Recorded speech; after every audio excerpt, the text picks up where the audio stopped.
Þegar bikarmeistarar árið 2026, tilfinningin hlýtur að vera rosalega góð. Mjög geggjuð, vá, bara það satt í manni eftir leikinn í fyrra en þetta er bara ógeðslega skemmtilegt. Hvernig var að upplifa, þú spilaði lítið í fyrra, lítið sem ekkert, hvernig var að upplifa þetta á bekknum? Bara hjartað mitt að springa, sko, ég var með svo hraðan hjartað á bekknum, þetta var náttúrulega jafn leikur og það er einhvern veginn alltaf verra að horfa á leikinn þróast heldur en að vera inn á og hafa smá stjórn, þannig, en ég var samt, ég bara, stelpum stóð sig ótrúlega vel, þannig, ég var bara góð, sko. Komst inn og þeirra kortir eftir, var planið að hvíla þig í dag ef að liðið myndi spila vel, var þetta eitthvað bara nauðsynlegt að fá þig inn í síðasta korteri? Nei, planið fór ekkert út frá því hvernig leikurinn kannski myndi þróast, það var meira bara svona hvernig standið á mér var í dag.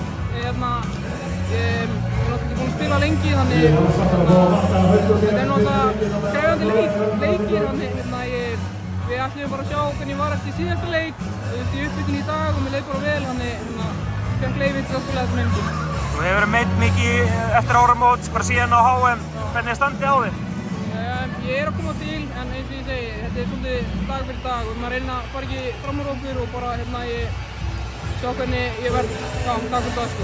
Það var væntanlega að fagna þessu eitthvað í kvöld? Já, það er Hvað, er eitthvað planið það? Nei, það er ekki sem ég veit á, en það verður Valur potið með eitthvað í vasanum. Takk.